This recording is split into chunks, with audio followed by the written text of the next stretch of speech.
you doing? Nope, my name's not Alan. I'm the lawnmower lady, and I like fixing small engines. Today's video is going to be on this little post hole digger here. It is a two-stroker, and I have worked on several post hole diggers, but they've all been four-stroke machines, so this is a new one on me. The guy says he couldn't get it started, and no doubt it's fuel issues, been sitting up for a long time, so let's see if we can figure this out. Follow along.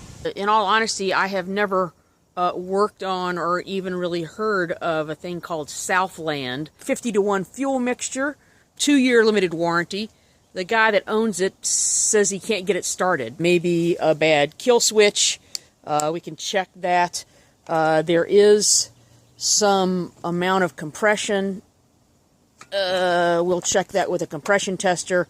I need to figure out how to get this secure so I can actually work on it. The fuel tank looks pretty terrible on the inside. And by the smell of it, it's very old, varnished gasoline. The carburetor itself is kind of dirty. The fuel bulb is working. And the fuel lines don't seem too brittle or cracked. On the air filter itself, sort of an awkward setup with the kill switch attached to that. The filter itself does not look too bad. And this model number is an SEA438.1. If I read the date code correctly, it was manufactured on January 15th of 2016. And we'll take a look at the spark plug, if I can get that off of there. Alright. And what do you know? It's a torch plug. The engine does seem to have some compression. A little bit. With a chainsaw tool, remove the spark plug. It's the same as a 3/4 socket if you don't have one of those swell chainsaw tools. And the spark plug itself is kind of wet and gooey looking. I would prefer that it's a little more lighter tan colored, light chocolate, coffee and cream colored. But this is pretty gagged up, either with bad fuel, old fuel, or too much oil. And with a spark plug tester, if you don't have a spark plug tester, you can always plug the spark plug back in and find a place on the metal housing to test that. I do believe that this is a good spot on there, and hopefully you'll be able to see that. Oh, kill switch on.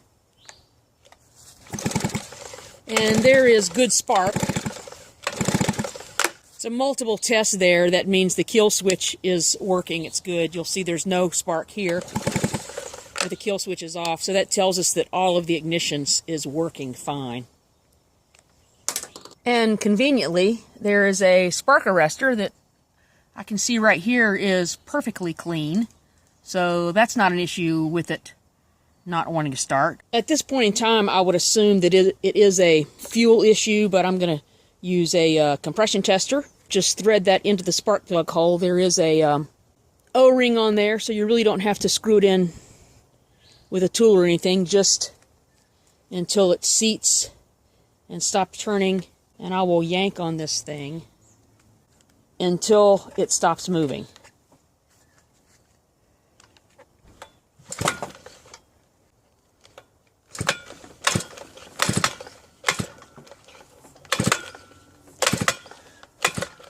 This is very difficult to do while this thing is sort of teetering on its sharp point. So I've laid this thing on its side on the ground. Not sure if that's a good way to do this, but I'm going to keep pulling on this guy.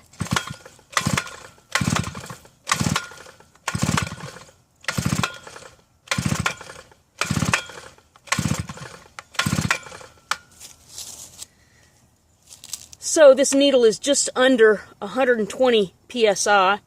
I would like to see a little more, but that is certainly enough for this thing to start. It looks like it's about 115. So I would classify working on this machine as nothing less than awkward.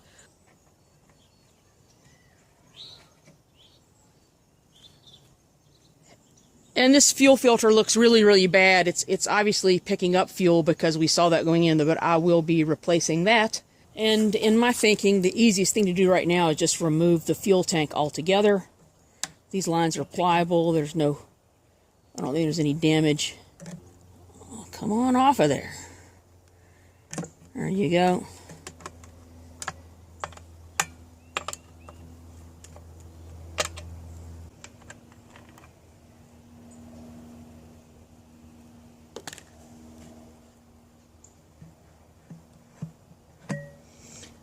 By far, the path of least resistance.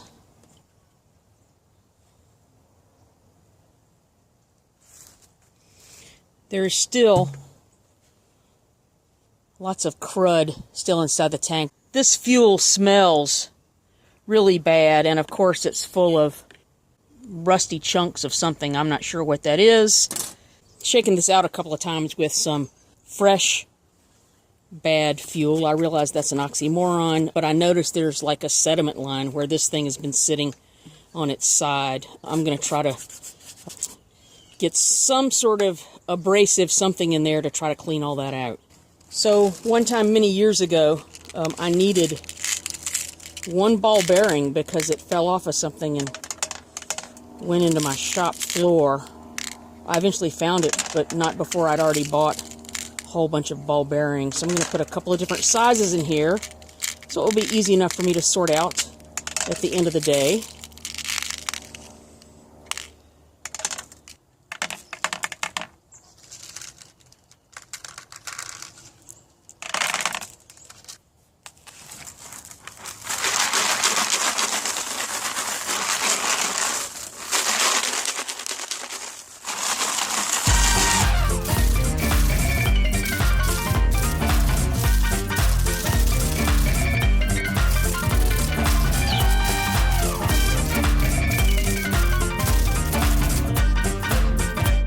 Alright, see how my little shake and bake worked out.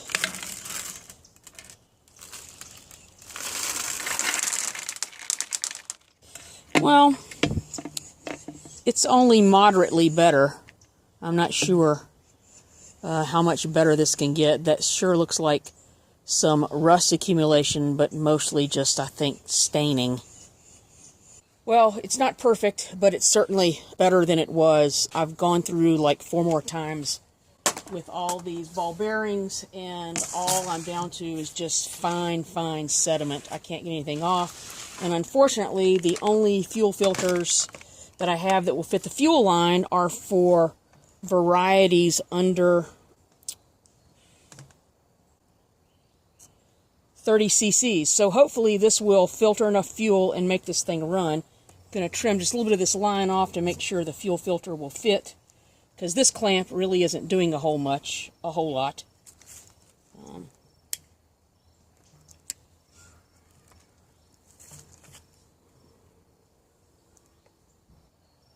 And that is a little more of a secure fit, though like I said, this clamp is not really doing anything to actually hold the filter on. So hopefully I haven't created a little monster for myself. I just pulled the fuel line back through this side, and I can use this fuel clamp to actually hold the fuel line onto the fuel filter. Hopefully that will not be a problem. Alright.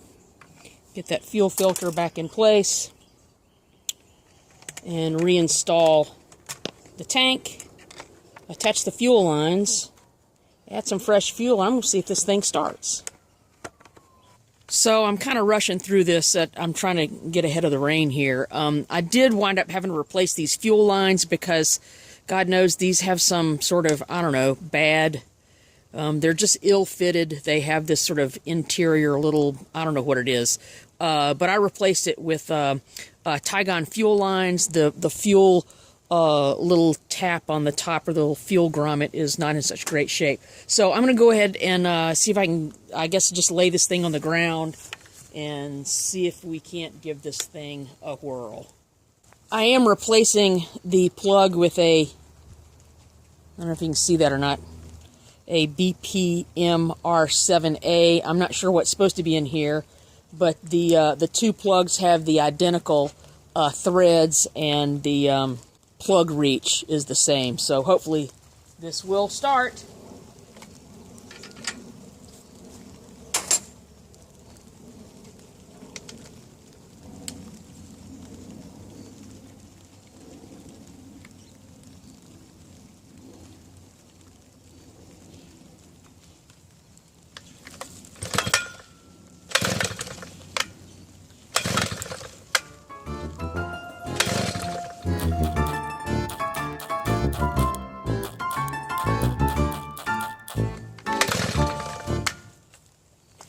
Well, I wish it could have been easier than this. And it's raining, so...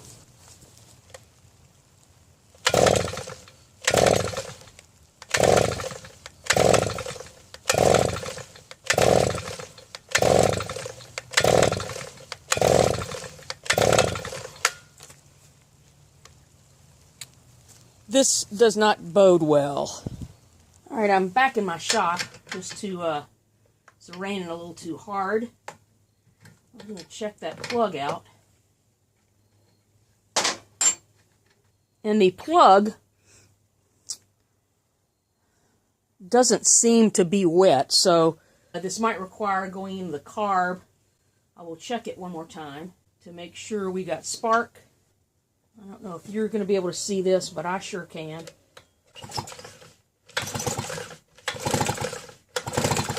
And I still got spark there, so I suspect that it's been sitting so long. Going to have to go in, deal with the carburetor. At the same time, I'll probably take a look at the piston as well before I get too far. I'm going to see if I can't get this guy to at least pop off. Just squirting a little bit of fuel directly in there, because I did put a borescope down there, and there's a lot of junk in top of the cylinder head, and it just... the cylinder wall looked a little scored to me, but I'm not going to pronounce this DOA quite yet. Alright, let's see if we can even at least get this thing to pop off.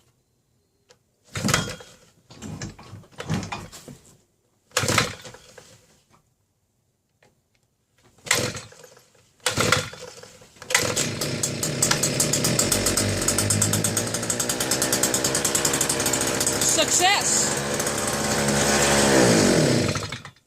So, despite my best efforts to keep this from turning into yet another carb cleaning video, I believe that is the juncture where we are. The air box out of the way, the filter is in good shape.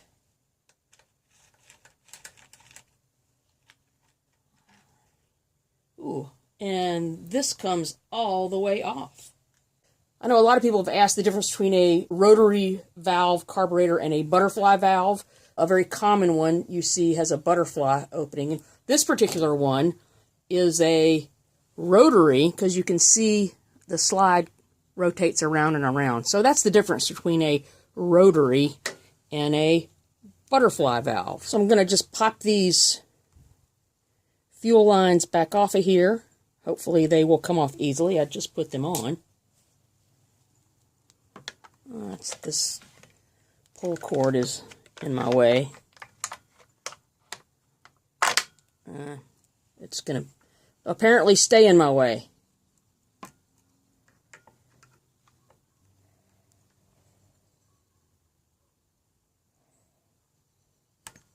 Brand new fuel lines are tough to get off.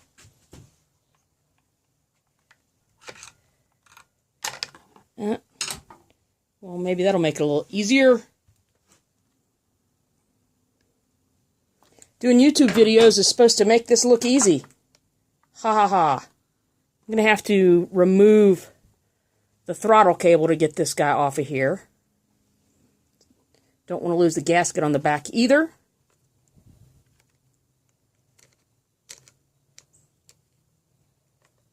There we go. So that pulls the entire slide out. Alright, it's a little gooey looking in there, but this will give us access to disassemble and clean this carburetor.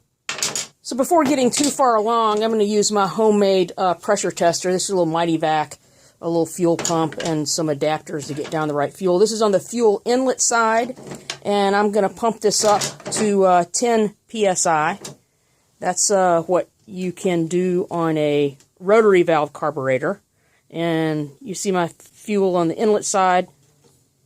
And as you can see, it holds no pressure at all, so that immediately tells me there's a problem with the needle valve and the seat, no doubt from sitting so long and possibly some other problems, but we'll attack that one first.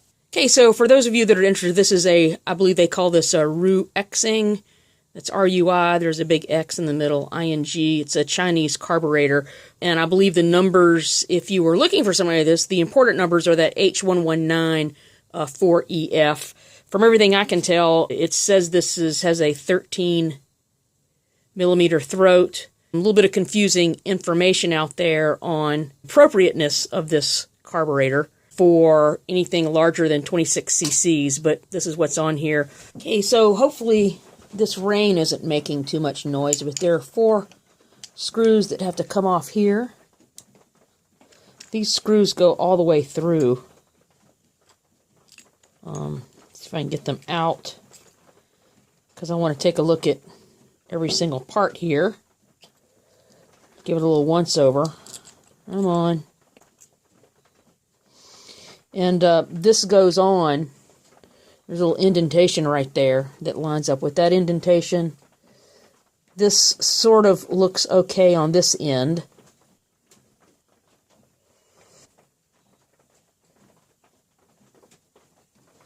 Here's your metering diaphragm, and I peel that off, and it is pretty crunchy. All right, and we'll see if I don't have one that I can replace that with. The gasket still is in good shape, but it's going to be hard to get out the needle without damaging that gasket. Pump diaphragm looks pretty good as well. What you're looking for is a lot of swelling, or if these flaps don't close all the way.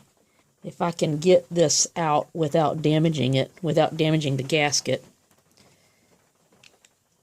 I don't know. Yeah, well, I'm having trouble getting that screw to come out. It might be all I can do is just run this through the ultrasonic cleaner and see how that works out, because I might not be able to get that screw out.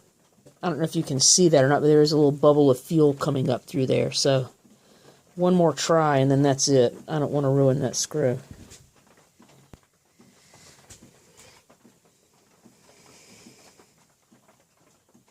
Nope. I'm not going to ruin that. I don't have any more parts for this.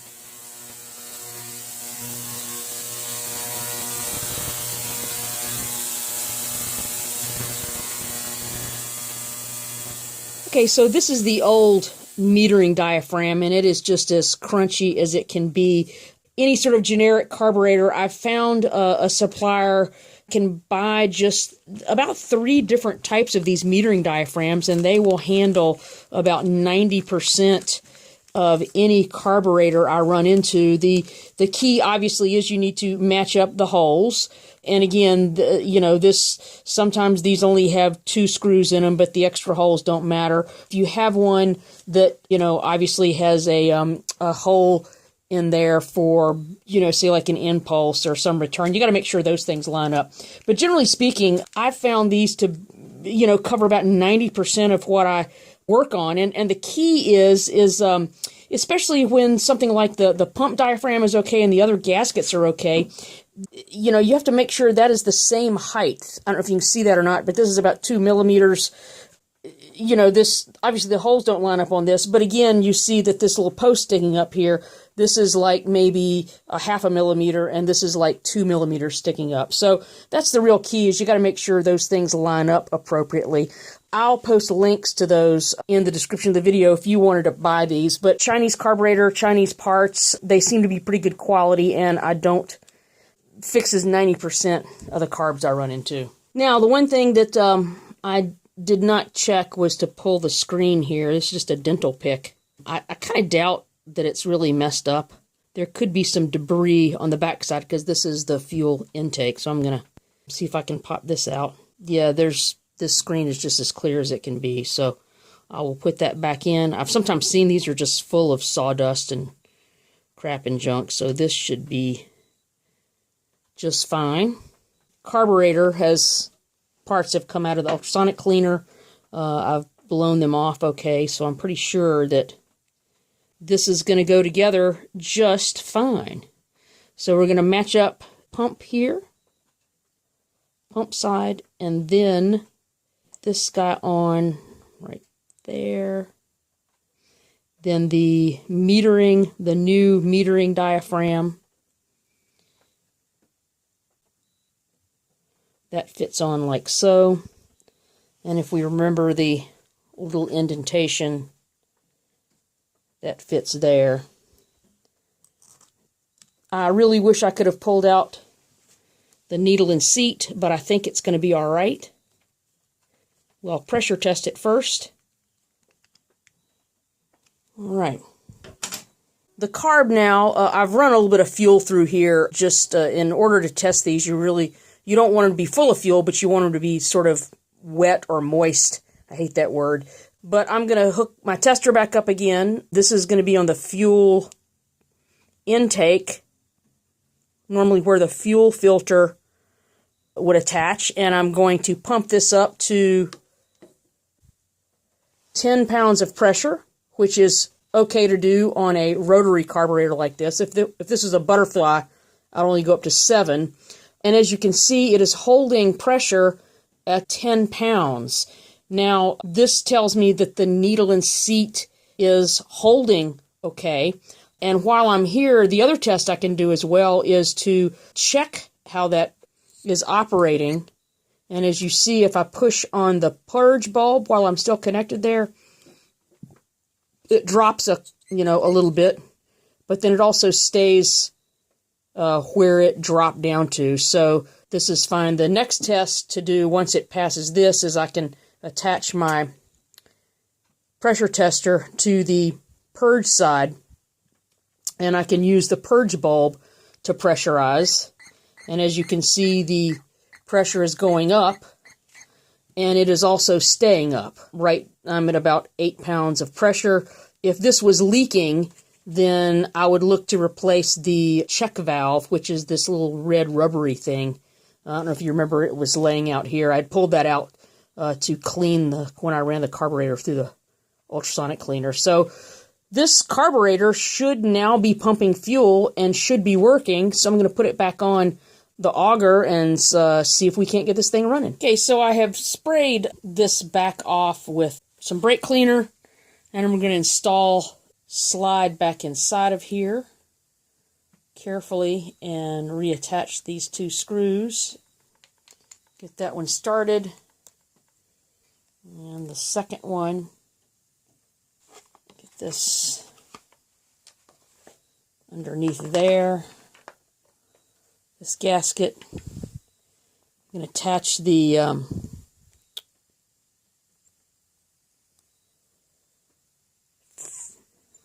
fuel line and the purge line. Push this out of the way. Make sure the throttle works. Yep. No problems there. Make sure that little gasket is in place. 2 screws through the carburetor. Make sure they line up.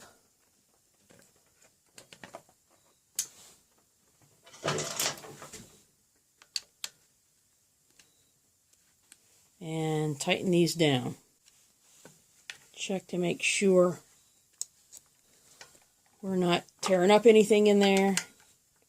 I think we're good. And hopefully, now that the rain seems to slow down, we'll get this thing back together and try to fire it up. Alright, the rain has stopped. What a dreary day. I did replace the fuel lines. I got it sitting on a jack stand. Let's prime it a couple of times. On, see what we got going here.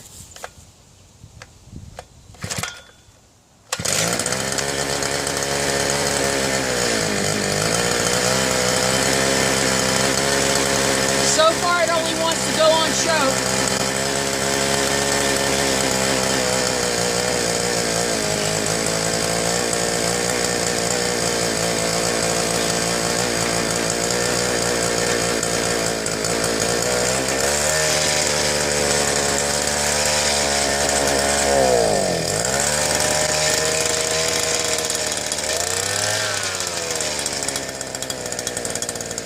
Obviously wants some warm up.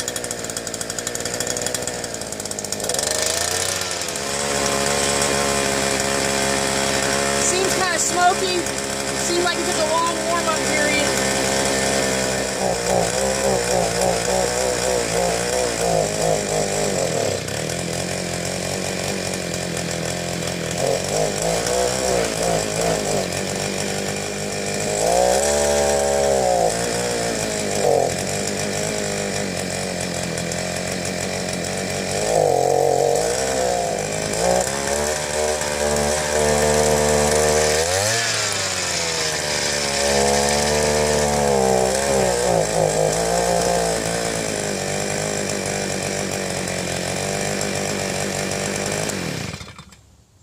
Well, this machine is somewhat of a mystery.